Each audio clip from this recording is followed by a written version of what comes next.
अक्सर लोग ये सोचते हैं कि समय एक नदी की तरह है जो एक ही दिशा में तेजी से बहता है। लेकिन मैं आपको बता दूं, वो सब गलत सोचते हैं।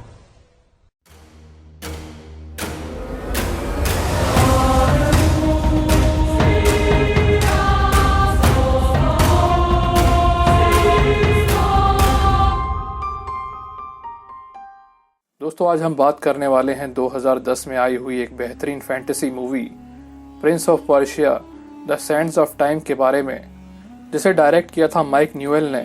जो कि दरअसल 2003 में आई उसी नाम की एक वीडियो गेम से इंस्पायर थी। और आई एम 100% श्योर कि आप में से कई लोग मेरी तरह ही उस गेम के दीवाने होंगे। इसलिए आज की दास्तान मैं आपको उसी अंदाज में सुनाऊंगा जहां इस वीडियो पर एम करते हैं 5000 लाइक्स का, जो आई होप आप जल्दी ही पूरा कर देंगे। तो चलिए अब बिना वक्त गवाए रुक करते हैं इस कहानी की ओर। ये कहानी शुरू होती है कई सदियों पुरानी एक सल्तनत से जिसका नाम था फारस, और जिसकी सरहद चीन से लेकर भूमध्य सागर तक फैली हुई थी। फारस के सुल्तान का नाम था शाहरामान, जो वफादारी और भाईचारे जैसे नियमों के तहत अपने छोटे भाई निज़ाम के साथ मिलकर अपनी उस सल्तनत को चलाता था। लेकिन एक दिन वो अपनी सल्तनत में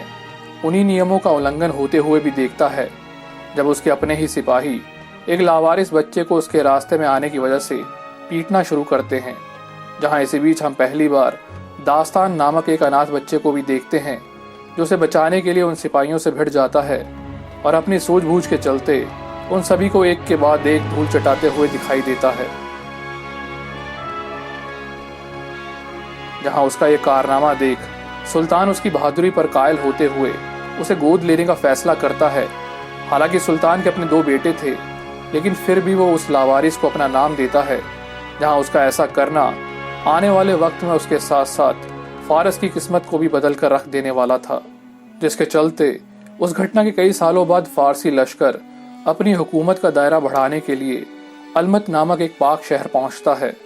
जहां हम पहली बार सुल्तान के दोनों बेटों टस और गासिफ को भी देखते हैं, जो अपने पिता की गैर मौजूदगी में अपने चाचा निज़ाम के साथ वहां पर हमले के लिए आए थे।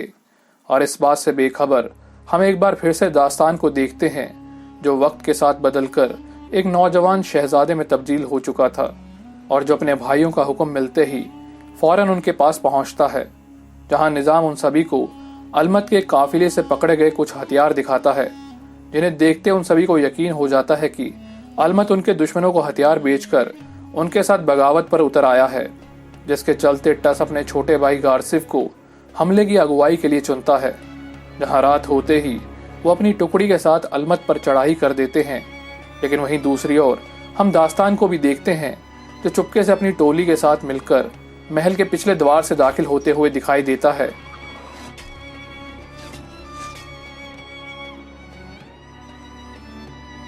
वो अपनी सूझबूझ के चलते एक के बाद एक सभी मुसीबतों को पार करते हुए अपने भाई से पहले अंदर पहुंचने में कामयाबी हासिल करता है। वहीं दूसरी ओर हम पहली बार अलमत की शहजादी तमीना को भी देखते हैं, जो अपनी हार की खबर सुनते ही अपने महल की सबसे अनमोल चीज को छुपाने का फैसला करती है, जिसका जिम्मा वो अपनी फौज के सबसे भरोसेमंद सिपाही को सौंपती है। लेकिन इससे पहले कि वो वहां से निकल पाता, दास्तान उसके रास्ते में आ जाता है। और फिर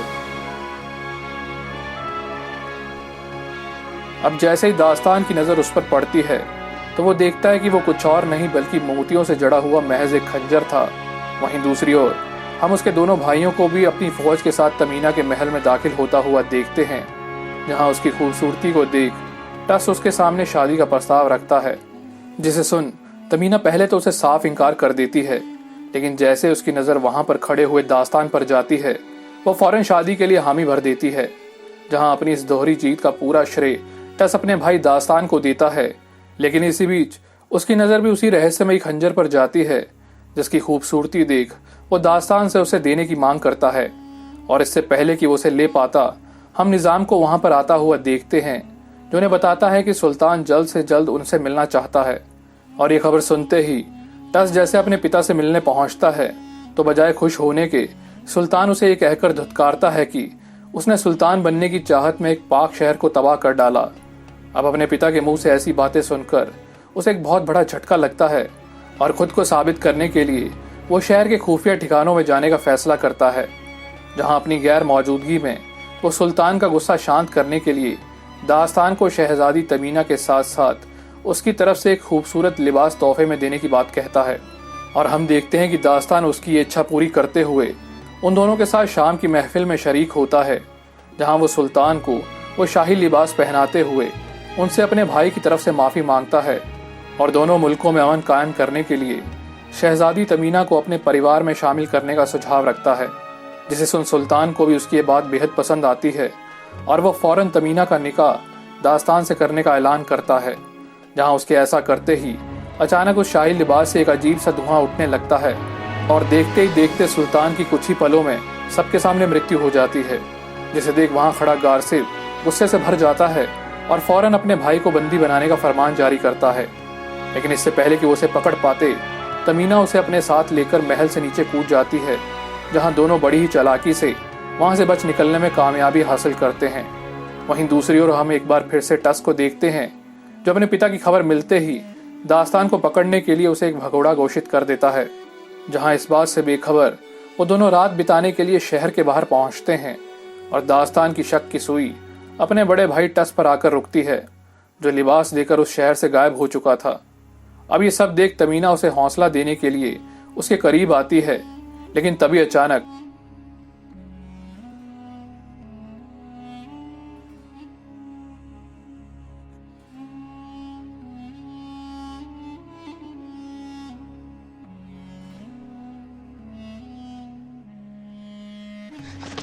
अब दास्तान को उस तिलिस्मी खंजर का असली रहस्य समझ में आता है,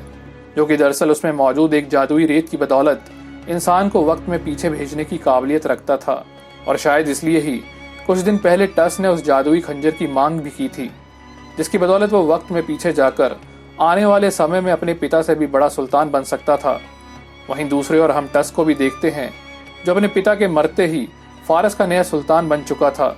और दास्तान को जिंदा पकड़वाने के लिए वो इनाम की राशि को दोगुना कर देता है। अब अगली सुबह होते ही दास्तान अपने पिता के जनाजे पर जाने का फैसला करता है, ताकि वो अपने चाचा निज़ाम को अपने भाई के असली मंसूबों के बारे में बता सके। जहां रास्ते के दौरान वो तमीना से उस खंजर में इस्तेमाल होने वाली रेत के बारे में भी पूछता है, जिसे सुन वो उसकी बात को नज़रअंदाज कर देती है। मगर इसी बीच दास्तान की नज़रों को शायद अपना जवाब मिल जाता है। यहाँ कुछ देर बाद वो दोनों चलते चलते उस मरुस्थल की सबसे खतरनाक जगह में दाखिल होते हुए दिखाई देते हैं। लेकिन इसी बीच तमीना भूख और प्यास के चलते वहीं बेहोश होकर नीचे गिर जाती है, जिसे देख जैसे ही दास्तान उसकी मदद के लिए आगे बढ़ता है कि तभी अचानक अब जैसे उसकी आंख खुलती है तो अपने आप को उस घाटी के लुटेरों के बीच में फंसा हुआ पाता है, जहां अपनी जान बचाने के लिए वो उनके साथ एक सौदा तय करता है।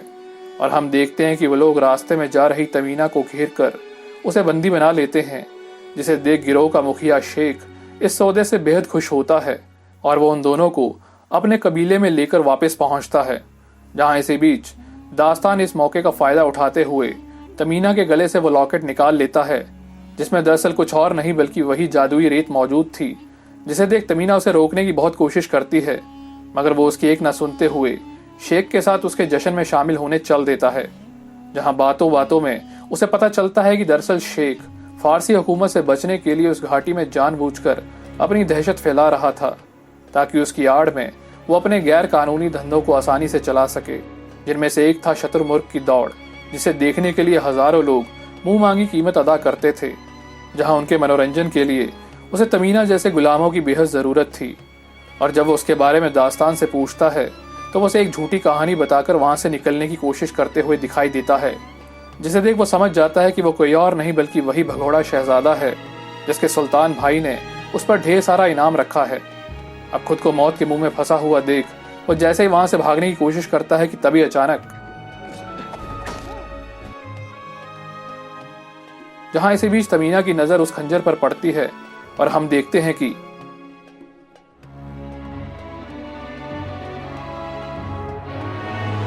वो दोनों वहां से बच निकलने में कामयाब हो जाते हैं। जहां वक्त रहते वो आखिरकार अपने पिता के जनाजे में शामिल होकर अवरा शहर पहुंचने में कामयाबी हासिल करता है। और हम देखते हैं कि दास्तान उस कड़े पहरे के बीच बड़ी ही चालाकी से अपने चाचा तक अपना संदेश पहुंचाने में भी सफल हो जाता है। जहां उसका खत पाकर निज़ाम भी उससे मिलने के लिए बेचैन दिखाई देता है और हम देखते हैं कि दास्तान उसे अपनी बेगुनाही का सबूत देते हुए उसे सारी सच्चाई से अवगत कराता है। मगर हर बार की तरह इस बार भी तमीना उसे धोखा देकर वहां से गायब हो जाती है। जहां इसी बीच दास्तान की नज़र निज़ाम के हाथों पर भी पड़ती है जो बुरी तरह से जले हुए थे, और इससे पहले कि वो कुछ समझ पाता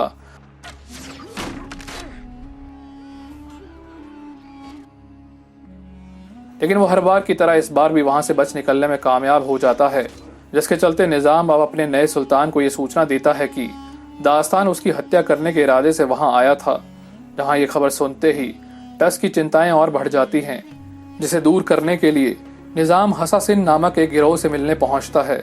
जो कि दरअसल सालों पहले फारस की फौज का एक खुफिया दल हुआ करता था और जो काले जादू का सहारा लेकर अपने दुश्मनों का सफाया करने में माहिर था। जहाँ इसी बात को मद्देनजर रखते हुए निज़ाम उन्हें दास्तान की मौत के लिए चुनता है। वहीं दूसरी ओर हम एक बार फिर से दास्तान को उस बंजर रेगिस्तान में भटकते हुए देखते हैं, जो काफ़ी जद्दोजहद के बाद आखिरकार तमीना को ढूंढ निकालता है और बजाय उस पर गुस्सा होने की वो इस बार उसका शुक्रिया अदा करते हुए दिखाई देता है, क्योंकि आज उसकी बदौलत वो खंजर गलत हाथों में जाने से बच गया था।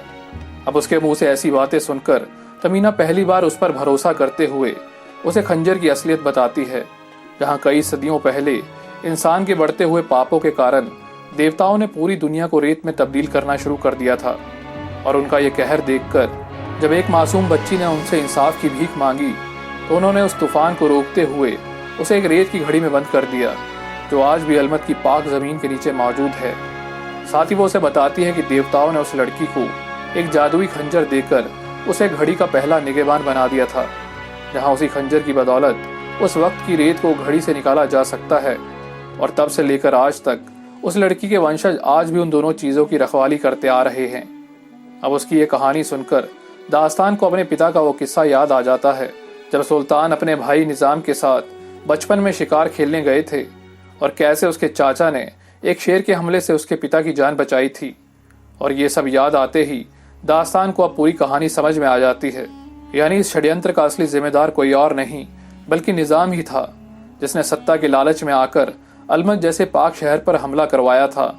जहां उसका असली मकसद दरअसल उस जादुई खंजर को पाना था, ताकि उसकी बदौलत वो वक्त में पीछे जाकर सुल्तान को बचपन में ही मार सके और भविष्य में फारस का सुल्तान कोई और नहीं बल्कि वो खुद बन सके। लेकिन जब उसने देखा कि वो मौका उसके हाथों से निकल चुका है, तो उसने सुल्तान को मारने की एक नई साजिश बनाई, जिसका शिकार कोई और नहीं बल्कि दास्तान हो जाता है। जहाँ खंजर की चाहत में अब वो उसे भी अपने रास्ते से हटा देना चाहता है, ताकि वो एक बार फिर से अपने उस मंसूबे में कामयाब हो सके। अब उसकी बातें सुन तमीना उसे बताती है कि अगर निज़ाम अपने मकसद में कामयाब हो गया तो देवताओं का कहर एक बार फिर से रेत बनकर इस दुनिया पर बरसेगा, जिसका खामियाजा उसके साथ साथ पूरी इंसानियत को भी चुकाना पड़ेगा।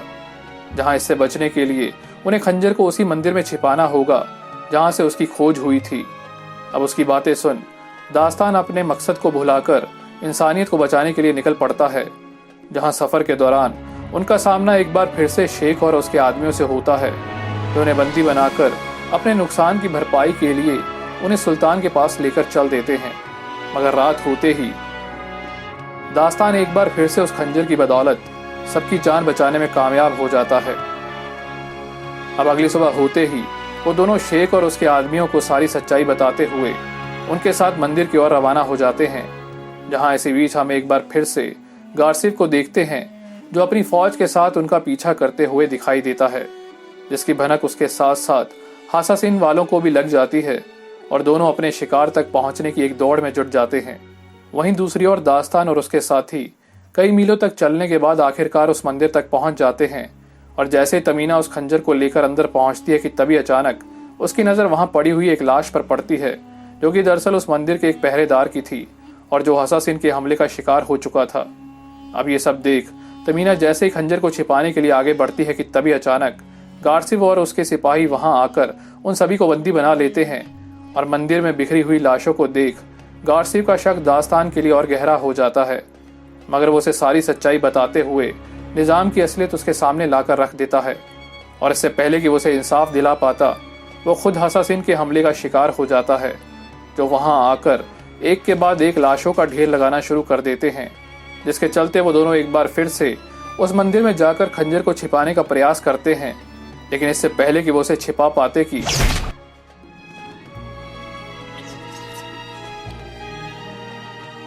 जहां इसी बीच उनके एक पालतू सांप की नजर उस खंजर पर पड़ जाती है,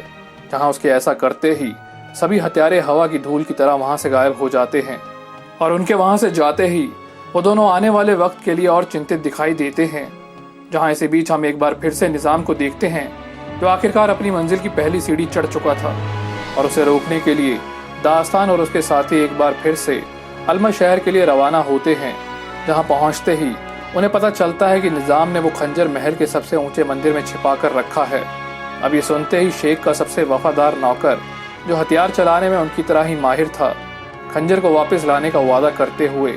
जैसे उस मंदिर में दाखिल होता है कि तभी अचानक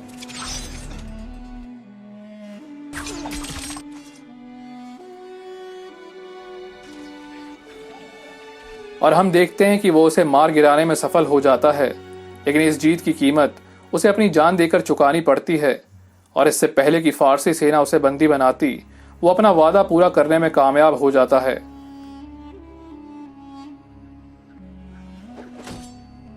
अब खंजर मिलते ही दास्तान अपनी बेगुनाही का सबूत देने के लिए अपने भाई टस के पास पहुंचता है, जहां वो उसे निजाम के साथ साथ उस तलिस्मी खंजर की असलियत से रूबरू करवाता है, जिसे पाकर निजाम पूरी इंसानियत को एक खतरे में डाल देगा। और उसे इस बात का यकीन दिलाने के लिए वो उसे उस खंजर में लगे हुए बटन को दबाने की बात कहते हुए उसकी आंखों के सामने ही खुदकुशी कर लेता है। जहां उसके मरते ही निजाम भी वहां आ पहुंचता है और इससे पहले कि वो उसे कुछ बताता, टस उस बटन को दबा देता है।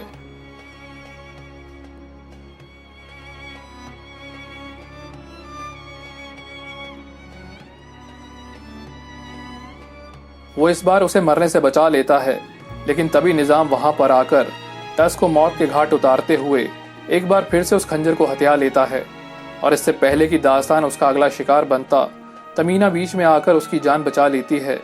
जहां उन्हें पता चलता है कि वो हत्यारा कोई और नहीं बल्कि उनके मंदिर का ही एक पुजारी था,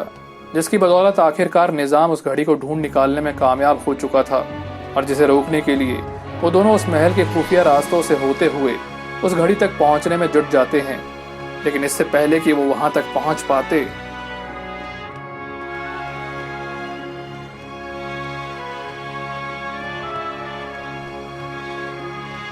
दास्तान इस बार भी मौत को चकमा देने में कामयाब हो जाता है।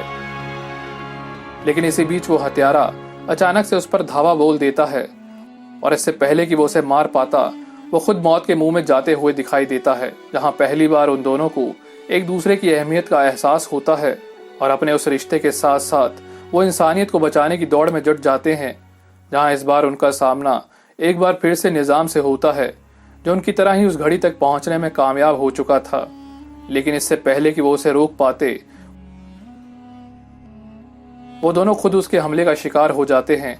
और प्यार और इंसानियत की इस जंग में आखिरकार प्यार को ये बाजी हारनी पड़ती है।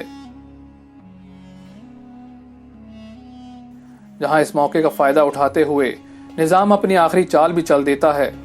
मगर इसी बीच दास्तान उसे रोकने के लिए एक बार फिर से आगे आता है और फिर लेकिन इसी बीच वो उस तबाही को रोकने के लिए उस खंजर को निकाल लेता है। जहां उसके ऐसा करते ही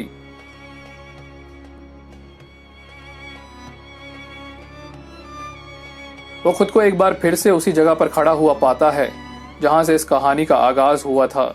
लेकिन इस बार वो उसे बदलने के लिए वापस अपनी उसी फौज के पास पहुंचता है, जो उसकी तरह ही निजाम के हाथों बेवकूफ बन चुकी थी,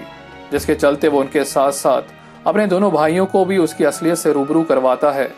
मगर बजाय उसकी बात को सुनने के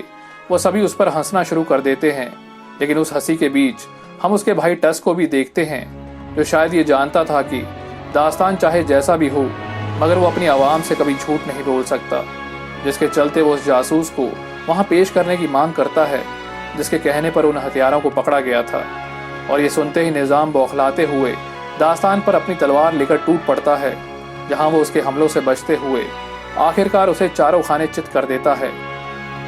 अब हम देखते हैं कि टस अपनी इस गलती के चलते अलमद की शहजादी के सामने एक बार फिर से शादी का प्रस्ताव रखता है, मगर इस बार वो उसका हाथ अपने बजाय अपने छोटे भाई दास्तान के लिए मांगता है, जिसकी बदौलत उन दोनों मुल्कों के बीच एक बार फिर से अमन और भाईचारा फैल सके। जिसे सुन तमीना की नज़र पहली बार उस जाने पहचाने अजनबी पर पड़ती है, जो अपने उस रिश्ते की शुरुआत एक बेशकीमती तोहफे के साथ करता है, जिसे देखते ही वो समझ जाती है कि उसका वहां होना किसी हैरत अंगेज कहानी से कम नहीं, जिसके चलते अंत में फारस का शहजादा भी उसे अपनी वो अधूरी दास्तान बयान करना शुरू करता है। अक्सर लोग ये सोचते हैं कि समय एक नदी की तरह है जो एक ही दिशा में तेजी से बहता है, लेकिन मैं आपको बता दूं, वो सब गलत सोचते हैं। समय उस तूफान में फंसे हुए एक समंदर की तरह है, जहां कुछ जिंदगियां अक्सर एक दूसरे से जुड़ी रहती हैं, जिसे तकदीर कहा जाता है।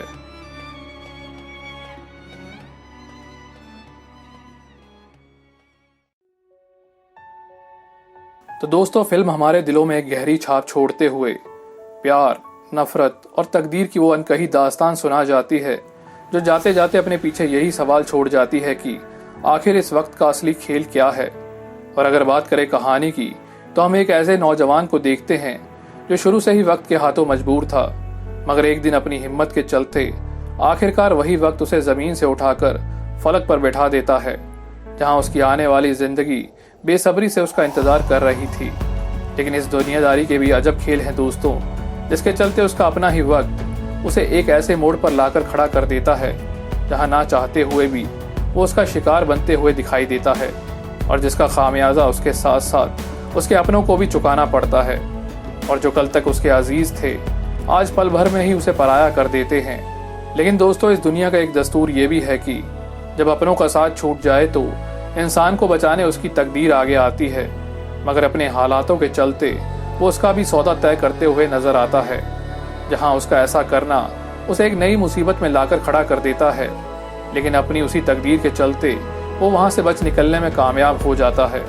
और हम देखते हैं कि जिंदगी रूपी कारवां उसे वापस उन्हीं गलियों में लाकर खड़ा कर देता है, जहां से बच निकलने की कभी उसने कोशिश की थी। और सच और झूठ की इस लड़ाई में वो अपने उस अतीत से भिड़ जाता है, जिसके चलते एक बार फिर से उसकी सोई हुई तकदीर जाग उठती है,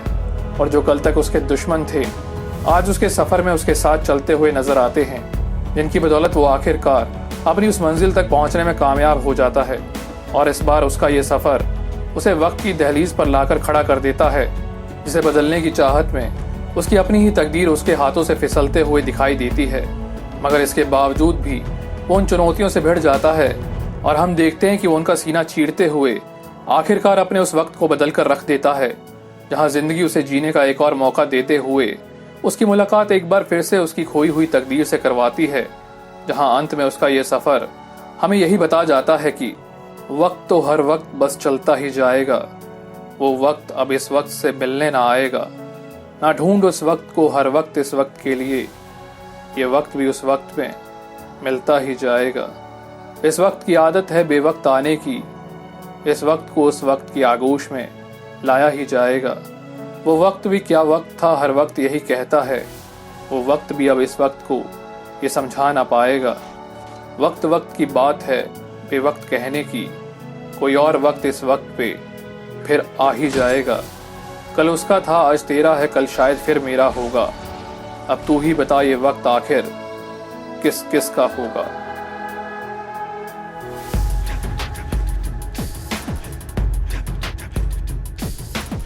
तो दोस्तों, आई होप आपको ये वीडियो पसंद आई होगी। अगर आपके भी कोई विचार या सवाल हैं इस मूवी को लेकर, तो कमेंट सेक्शन में ज़रूर बताइएगा। आपको मेरा काम कैसा लगा ये भी ज़रूर बताएं, और अपने दोस्तों के साथ भी इस वीडियो को शेयर करें। अगर आप मेरे काम से खुश हैं तो आप मुझे सपोर्ट भी कर सकते हैं, और इंस्टाग्राम पर भी फॉलो कर सकते हैं, जिनके लिंक नीचे डिस्क्रिप्शन पर अवेलेबल हैं। तो आप दीजिए मुझे इजाज़त, और हम फिर मिलेंगे कुछ ऐसी नई इंटरेस्टिंग वीडियो के साथ। धन्यवाद।